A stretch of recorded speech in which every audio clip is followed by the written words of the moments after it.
Hi everyone, welcome back to my YouTube channel. My name is Rosie, and if you are new here, please do consider subscribing using that big red button down below. So today I want to talk to you about my journey of being gluten and cow's milk free, or kind of dairy free I guess, for the past 6 months. So I'm going to talk about why I started this, any tips and tricks I have, any problems I had along the way, any products that I love in particular, any ways around things that I found, and just kind of talk to you about my experience, because I know that when I first kind of got the news that I had to do this, I was a bit like, oh my god, I don't know where to start. So if we go back a little bit, I went travelling around Peru in November and December, and whilst I was away I was ill for about 2 or 3 weeks towards the end. I don't think I had eaten anything in particular that made me ill, but I was just really quite unwell, and I had diarrhea and I was running to the toilet a lot. We were travelling as well, so we'd kind of get on a bus and I'd be like, oh my god, I just have to pray that I can hold it in for 2 hours on the bus.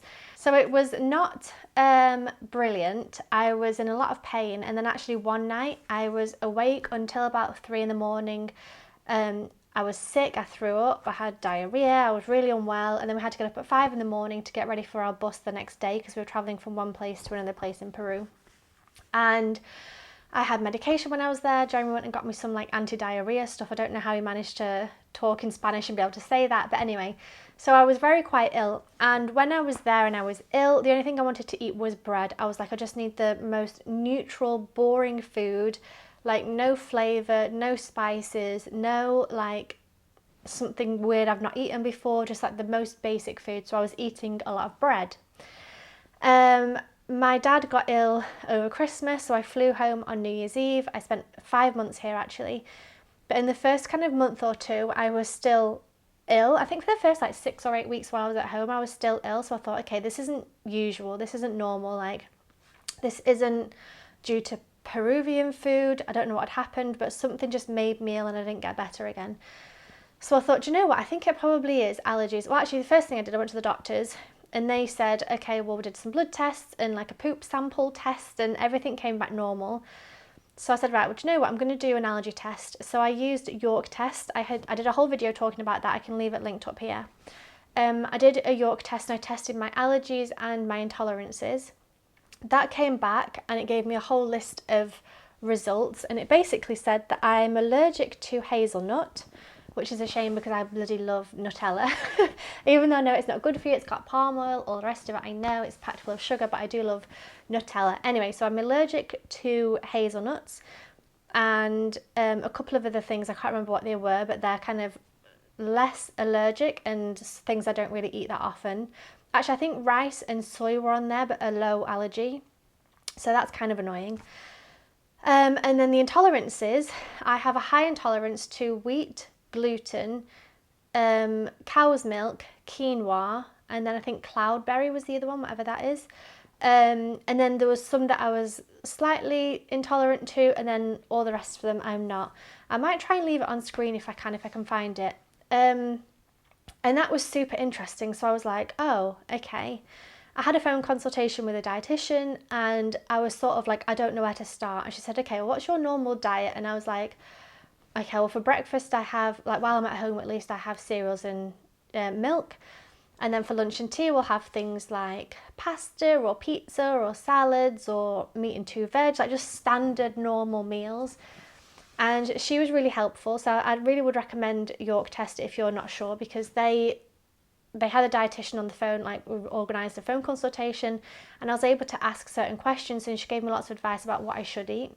So I switched out to oat milk, and then I said to her like, oh, I don't know what to do about cereals because they've all got wheat in them. She said, well, you can have cornflakes, and I was like, obviously, I hadn't even thought of that. You can also get things like Rice Krispies, you can also have things like granola, so long as there's not wheat in there. So there are certain options in terms of that. Obviously I could also have avocado on toast if I get wheat-free and gluten-free and everything-free bread. And so she kind of gave me some suggestions, and I started doing this in February, the first weekend of February. So it must have been the first, yeah, because I arrived the 1st of January, so I must have done the test pretty early on. 1st of February, I decided no more wheat, gluten, and cow's milk. So I can have goat's milk, so I can have goat's cheese, I can have goat's butter, things like that, goat's yogurt if I wanted to. I've been having a lot of soy things, even though I'm allergic to soya, but it's kind of, it's a hard one because it's like one of them I'm intolerant to and it gives me a sore tummy, the other one I'm allergic to, but it's a low allergy. So it's kind of trying to figure out what's best for me. But anyway, so that's what happened at the beginning. I started the diet at home and we got lots of alternatives. So we got, the thing is as well, I will mention, so if you have gluten and wheat-free things, they will often have quinoa powder, quinoa flour, which I can't have either because I have an allergy to it, not allergy, I'm intolerant to it. So something I've been doing is checking every single label, even things like apple juice, I will check what is in there. And I know it sounds bananas, but sometimes you think something like, oh, that must be fine, it's just apple juice. For an example, you look on it, it'll say, contains whatever, maybe apple juice doesn't, but there are certain things where you think, oh, that'd be fine, and then it's not. So I check the labels on everything, but I have been getting gluten-free, wheat-free, dairy-free, everything-free bread, pasta, chocolate, desserts, cheese, yogurt, cakes, everything like that. I will say that the pastas, I prefer the pea pasta or the red lentil pasta over the other kind of gluten-free alternatives. Chocolate has been a tough one. I have tried the Cadbury's, I've tried Galaxy, I've tried, I don't even remember, lots of like small independent brands, and I'm a chocolate lover and I have been my whole life. I'm a Cadbury's fan, Cadbury's girl through and through, and also Nestle, things like Kit Kat and Picnic and whatever else. So I do love my I love my chocolate. So not being able to eat milk chocolate has been a struggle for me. So I tried lots of different alternatives and honestly, they're not as good. There are a couple of things that I have that I do think are good. There's some, I've got one up there actually, Lazy Day, Tiffin bars have been good. I really enjoy the naked bars, especially the orange and the, what's it called? Not chocolate truffle, chocolate one, whatever that one's called. I'll try and link things down below actually. And I actually find it really, the supermarkets these days I think are really great. I think had this been 10 years ago, it would have been really hard. But if you go into like a Asda or a Sainsbury's, or even when I was over in France, they tend to have like an aisle or half an aisle or something where it's gluten and dairy, like it says free from, so you still have to check the labels because there was still like a chocolate cake that is gluten-free but still has milk in it, so you just still have to check the labels. But it's been really, really helpful to have these different alternatives. I will also say as well, something I think I've learned over this 6-month journey is to just eat things that don't contain what you have an allergy or intolerance to. And I know that sounds kind of stupid, but it was kind of revolutionary because I think I went to Paris, for example, and I went to a gluten-free cafe, so everything there was gluten-free.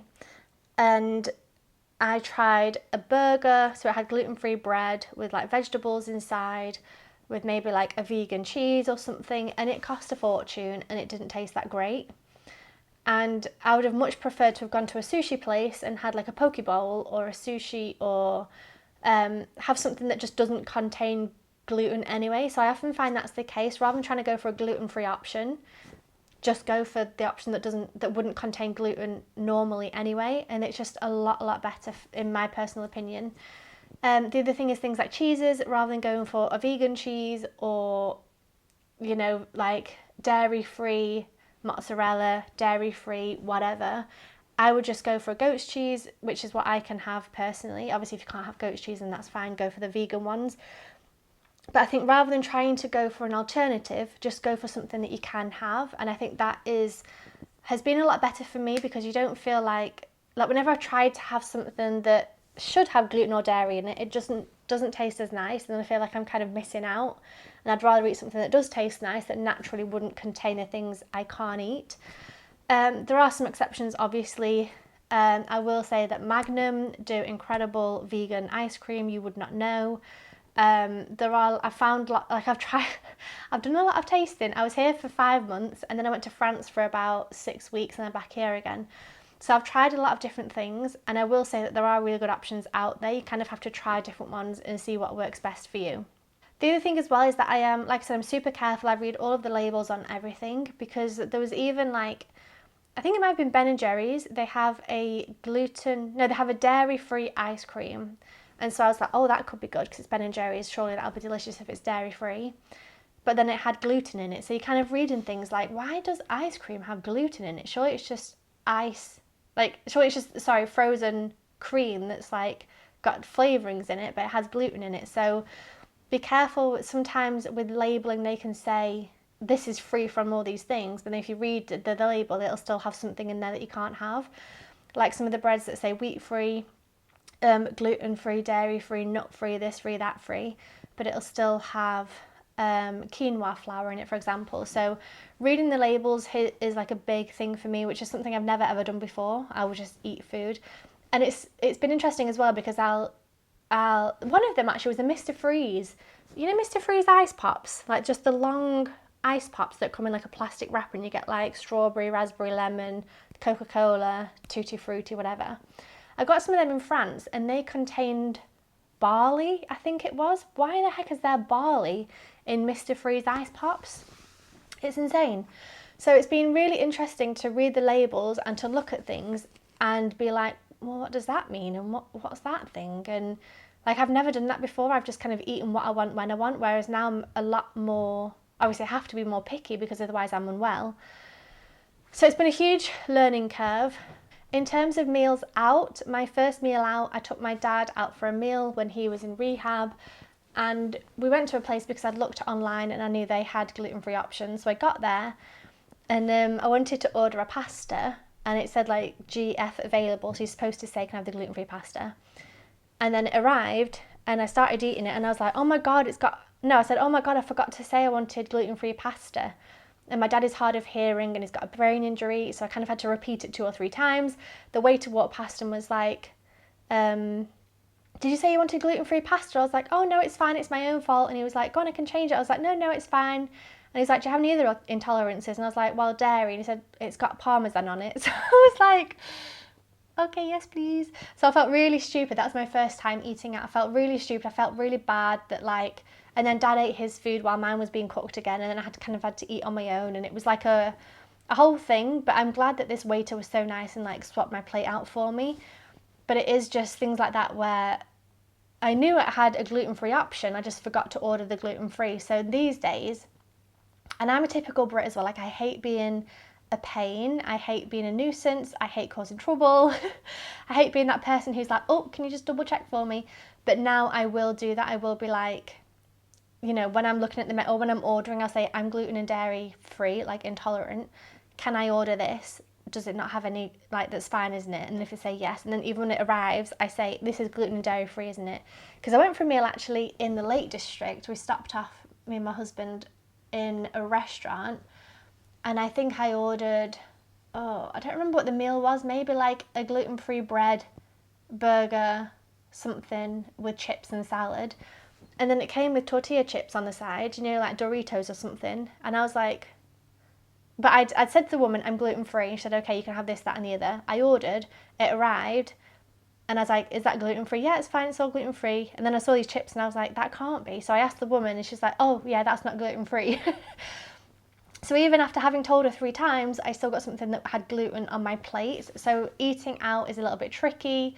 You kind of have to eat whatever you can, and it's not always brilliant. So that's something I found as well, which is going to be interesting when we travel, because we ate out a lot in Peru because it was a lot cheaper. So I'm either just going to have to be ill, or I'm just going to have to continue to buy food and cook at home.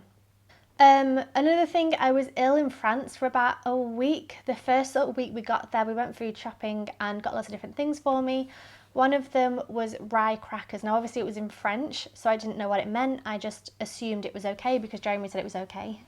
Basically, I'm blaming it on him. He said it was okay because him and Raphael, when we were in Paris, he said it was fine. So we bought some crackers so that I could have cheese rather than having, because gluten-free bread isn't great, so rather than having that, I could have crackers and cheese. And I started getting a sore tummy. I was starting doing eggy farts and like getting a bit of cramping and pain, and then a bit of diarrhea, and then it got worse and worse. And I was saying to Jeremy, there's something that I'm eating that's not well, like there's something that's not good.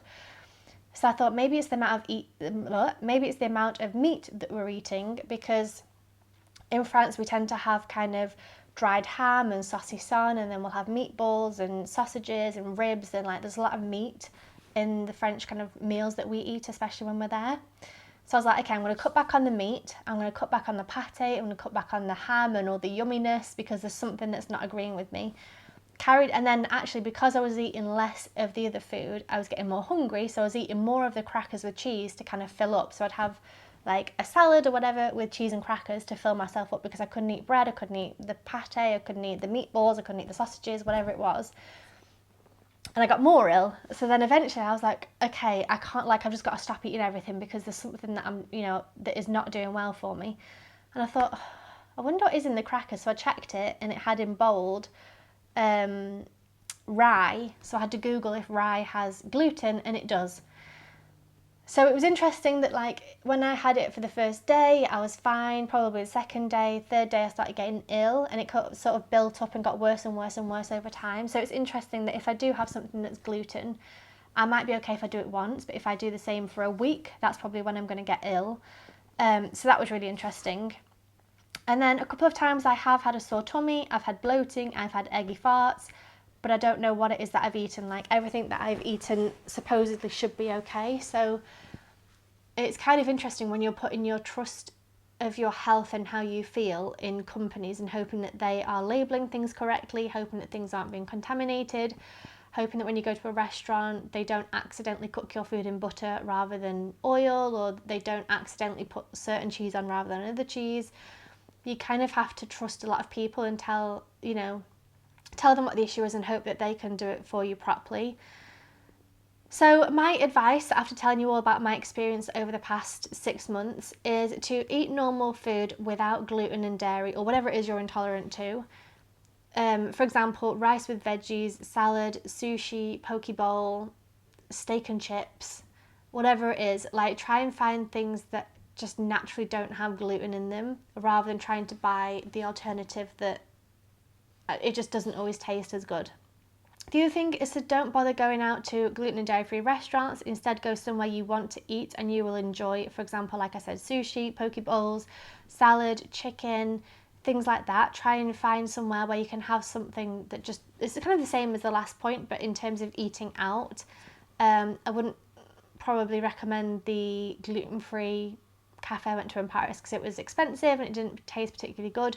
We actually bought a small pan of chocolate, a small croissant, and what was the other thing? A brownie or something. The brownie was nice, but the croissant and the pan of chocolate, do you know how usually, I lived in France for 6 years, so I know what a good pan of chocolate and a good croissant tastes like. It's meant to be light in weight for a start. It's meant to be kind of flaky and crispy, but then soft and gooey in the middle a tiny bit, and then crispy on the outside. These ones were like, how can I describe it? They were heavy. They were really heavy for a start. Probably like the weight of my phone for like a small little mini, probably even heavier actually, for a small little mini croissant. They were really dense, really stodgy, really like hard, and it just was not worth the money. I think it was probably a third of the size of a normal croissant. It was probably 3 times the price, and it was not nice. It tasted nice, but it wasn't a croissant. Anyway, croissant drama over. And then the other thing is to try lots of different things to find good alternatives. So for example, breads. I have tried probably 6 or 8 different breads in England, and then in France I tried a couple of different ones. We actually found a really good one in France. I'll pop a photo on screen if I can find it, because I took a photo. So if you're ever in France and want a baguette and you're gluten and dairy free, try this one, it was really good. But yeah, I've tried so many different breads, cakes, pastas, desserts, chocolates, and I think it's worth, I feel like I'm really contradicting myself. I'm like, don't bother trying alternatives, just eat food that doesn't have gluten and dairy or whatever you're allergic to or intolerant to. But at the same time, try and find a good alternative, because you don't want to miss out on things in life. So like I said, I'm a chocoholic. I can't really go through life without chocolate. So I have tried a lot of them to find the good ones, and now I've found the good ones, I'm going to stick to it. So I didn't want to miss out on chocolate, But I think it's more about bigger meals, don't bother with the alternatives. But for snacks and things like that are important to me at least, like it's important for me to, well, it's not important for me, but it's nice for me to find a good chocolate, a good cake, a good ice cream, a good yogurt. I found a really good soy yogurt in Tesco's. Just good alternatives that are still treats that you can feel like you're, enjoying your life and you're not missing out. But for bigger meals, I would just go for things that don't naturally contain gluten anyway. So it's been quite the journey. I can't believe it's been 6 months already, because I remember at the beginning I was like, how the heck am I going to do this? Like, seriously, how do you just avoid gluten and wheat and cow's milk? Like, it's everywhere. I just didn't know where to start. But actually there are a lot of alternatives. There's some good pizzas by a brand called White Rabbit. I think Mum got me a lasagna as well. I've not tried that yet. But yeah, it's been tough because sometimes, like I said, I do get ill for no reason. I'm not really sure why I'm ill, but I think so long as I know I'm trying my best, that's kind of all I can do, and just got to go from there really. So I don't know if this video was informative at all. I will try and leave links to any of the foods that I have found and that I've enjoyed. I'll try and leave links down below to either kind of Amazon or Tesco's or Sainsbury's or whatever it is I can find. But yeah, I hope you enjoyed this video. Make sure you subscribe if you want to follow along with my journey. I hope to see you soon. Have a wonderful day. Let me know in the comment section down below if you have any questions, if you have any kind of queries, if there's any foods you would recommend. Do let me know in the comment section down below. I love talking to you all, and I will see you very soon. Bye.